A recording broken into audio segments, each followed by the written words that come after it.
Welcome back to the Sort of Truth podcast, the alcohol-fueled, chapter-by-chapter reread of the Sort of Truth series with visions of craft brew on the side. Well, I suppose maybe if you drink enough of them, then yeah, you'll get some visions. Or if you haven't had one in a while, I feel like you're like dreaming of it.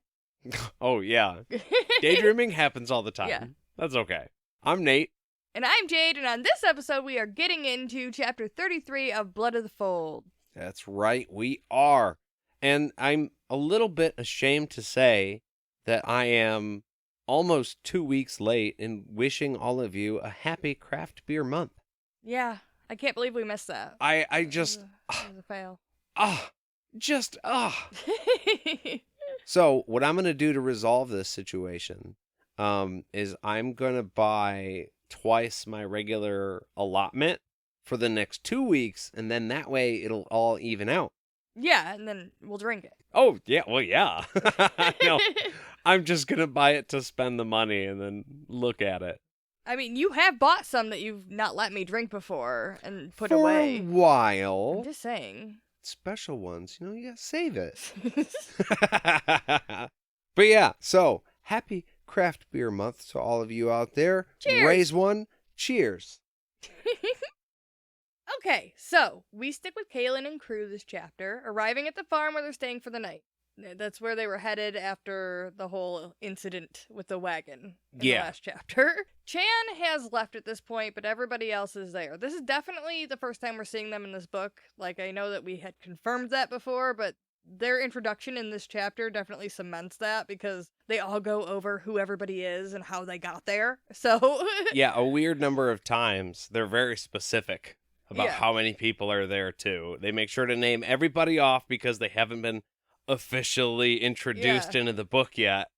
And even though when you read it as a series, it's like, yeah, obviously everybody's there, but some people pick it up on the third or the 7th or the 10th book, and they're just like, okay, well, we got to run through this at least once. Yeah, it's super important that everybody knows that Zed is wearing clothes that make him uncomfortable right now.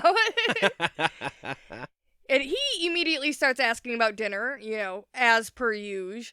And after a little bit of joking about him cooking and everyone being like, that's a bad idea, Kahlan and Jeb get to making some food for everybody.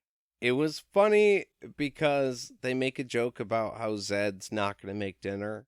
And then, I guess it was just funny how they're like, Zed, the man, you could make dinner. And he's like, ha, no. But then he considers it, and he's like, no fucking way, we're not eating his cooking. Yeah, at least he does consider it, that it's fine. But, yeah, the ladies go do the cooking. Yes. It's just safer that way. So because of the death spell, most of the men with them only remember her as queen. This is kind of something that we were maybe not wondering specifically about, but it's giving a little bit more clarity as to how everybody sees her and, remembers her. People who were with her in the last book do not remember her being the Mother Confessor or, watching her confess people. They only remember her as their queen. Right. Exactly. Only a few people know the truth. A few people being 7 total who are with her. Zed, Addie, Jeb, Ahern, Chan, Harold, and Captain Ryan. Plus Richard and Sanderholt. That seems like quite a few people keeping quite a big secret to me. They're like, a few people know the truth. That's a lot. That's almost 10. Yeah. Well, 10 including Kahlan. And I'm just saying, secrets usually isn't the rule any more than 2, or no, 1. It's more than 1. I mean, a secret is nobody. No, nobody other than you. There's a saying that 2 people can keep a secret only if one's dead or some shit. Oh shit! I don't know. That sounds pretty badass, though. Yeah. I think that's it. I'm gonna go with that. I believe you. But yeah, so I was just like, oh, okay, well. I guess we're trusting a lot of people here. So, We're just... Well, we know these are the good guys. Well, I guess the thing that's confusing to me is exactly what qualified people to be able to remember that she was the Mother Confessor.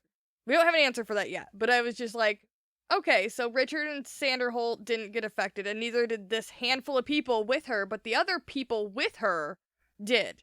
Huh. So, I was like, I thought I followed that all the way through, and then at the end I was like, maybe I didn't, though. No, you probably did. I didn't come to like a great conclusion on it. It was just like a wonderance. It just wafted by, and you're like, maybe. That's a thing. I don't know. Anyways, Zed had assembled some chairs so they could have a strat meeting during dinner and before they get to Ebonicia, because that's where they're heading next. Harold gives a report on what he and his scouts saw when they went ahead the other day, and judges it will be safe enough for them to get there because the Order's army in the area is gone. They done cleared out. Yeah. Which is pretty much like the main thing you're looking for. Like, oh, hey, the army is gone. We can go now. Yeah. That's fine. I think they were also probably making sure no scavengers or like, I don't know, just people had moved in. Well, yeah.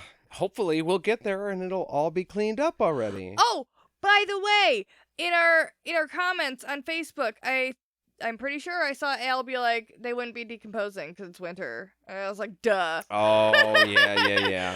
Yeah, that's a really good point. I think when we were talking about that before, about them having to bury Stevens, I was thinking because the ground is frozen, so it would just be hard to dig a grave.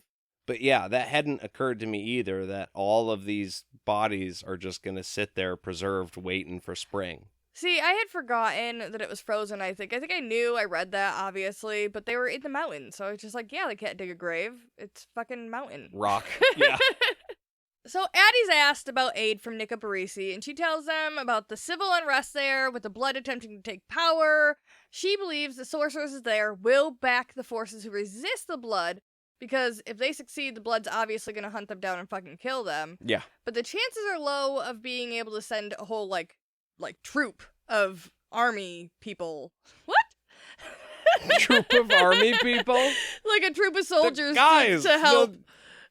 Help them fight, yeah. Send some pew-pews that way. I knew what I wanted to say, it just came out weird. You guys know. I understood. Fine. It's fine. The words don't matter, Jade. It's the meaning that matters. Oh, that's great. It's your perception of what I said. Exactly. So I don't know if that's good or bad. But anyways, fucking Harold says that he can marshal 100,000 men to fight. But they won't all be well-trained or well-armed, so it's going to take some time to organize them. Kahlan hopes that they're going to be able to rally more of the Midlands to the cause too, because even if they have that 100,000 men, it's not a whole lot. That's not a really good chance that they're going to make it, because that's how many people they had there before in Ebonicia that kind of got rolled over, and they were well-trained. So, we need some more troops. Which, can we just take a second and appreciate the height of the numbers we're talking about? Yeah, that's a lot. Now granted, this is probably a different time period, but I've been reading a lot about maritime history and war and stuff. And the general number, if you had a big force of guys, was like 2,000 to 3,000. That was a big fucking army. And then the king could muster like 5,000 to 6,000, and that was a huge army. So we're talking about hundreds of thousands of guys. It's just a sea of people. Well, and like multiple times, because like this is just them talking, and this is a small force. We're not talking about like all the other people. Yeah, well, yeah, and then I was also going to point out too, then the Order, because they're like 100,000 guys might not do that much damage to the Order, which has to have like times that, right? Yeah.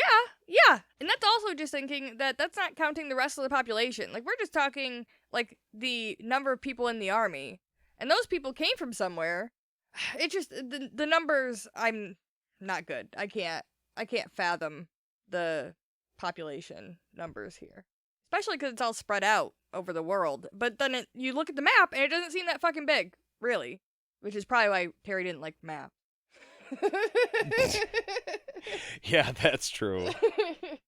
I do remember talking to Sean Bachman kind of about that very thing. He's like, you read something and that puts it over here, and then you read something else and that might suggest it's in a little bit different place, and you kind of have to figure out where it all fits.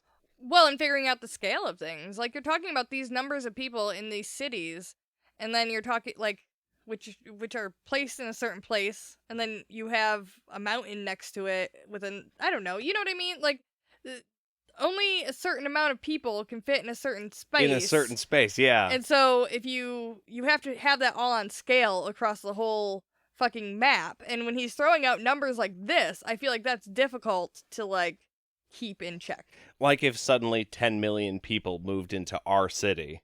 Yeah, you can't make, like... It wouldn't work. Yeah, yeah. Like, you can't make fucking Dahara the same size as Nico Barisi, because even if Nico Barisi has a pretty big army, you know that that's not the same fucking thing. Obviously, Dahara's bigger. It's a whole fucking... Yeah. Anyways, I can't. We're on a weird tangent that we should probably just have a whole fucking Patreon thing. We could. Because... Let's do it. Yeah, because that's a lot. Anyways. So... Talking about the lands, anyways, they have a little convo about the land surrounding Kelton, and how they will all probably sway whichever way Kelton does. And we know that this is true, because this is exactly the fucking mindset that Richard had, and the leverage that he used to get all these people to sign under him. To a T. Yeah. So, the conversation turns to Kelton, and Ahern puts in his 2 cents. Which I did think it was interesting, though, just listening to them all have this conversation while we're like, well, Richard made all of this null, just so you know. You're having all of this heated conversation about nothing that makes a difference anymore. I just thought it was interesting that Richard and them had the exact same train of thought. Yeah. As far apart as they were, with all the crazy, like, situationally, what's going on with each of them, it's insane. And then they both come to this super fine point that's like, well, if this and this and this were to happen, then it would be fine. And they both just, their own ways, got to the same exact train of thought about Kelton. They both have the right people around them with the right amount of knowledge to get them to that place, too. It's interesting. But, okay, so Ahern lets everybody know that since Fyron is dead, Catherine's going to be in charge. And that she's going to go with whichever side looks like it'll win. Harold argues about this. He's like, no, they wouldn't do that. The Midlands, all that shit. But Ahern knows his people a little better and knows that the men will follow whichever way the crown says. I was going to say, that's why she liked Richard so damn much. Like, obviously he's going to win. Well, that and, like, you know, the spell. Oh, yeah, shit. Yeah, that's right. Well, it was a theory. So there is a little joke that if the queen tossed her crown out and it caught on a buck's antlers, the army would spend a month grazing on the grass. And I just feel like that doesn't speak very, like, highly of your army. Like, okay, maybe they're great at battle, but obviously, I mean, I guess that's the point, that they don't think for themselves. Well, if they are as bad at battle as they are at making jokes, then outlook not very good. Well, they have really awesome swords. That's the one thing we know. They shit. And they make good swords. Takes a lot of work to make them good swords. Yeah.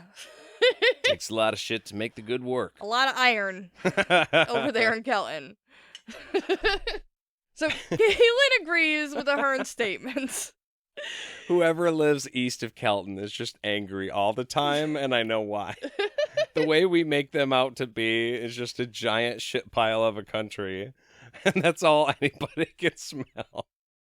I'm just saying that they haven't given us a whole lot of other things to work with other than Ahern. He's our one positive. They're shiesty and they poop everywhere. Yeah. But Kahlan agrees with Ahern's statement. She knows that Kat will take the same offers that Fyron did.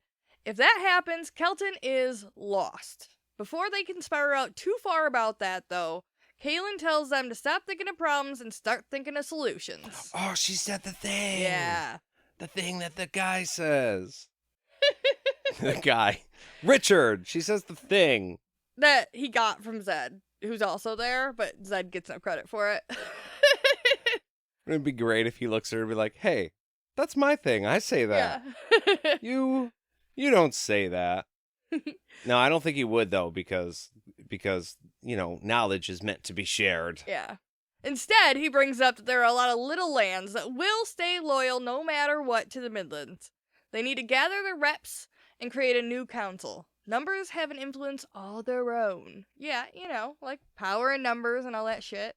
But, like, that's the numbers. Is it like, I mean, so far the numbers still don't really add up.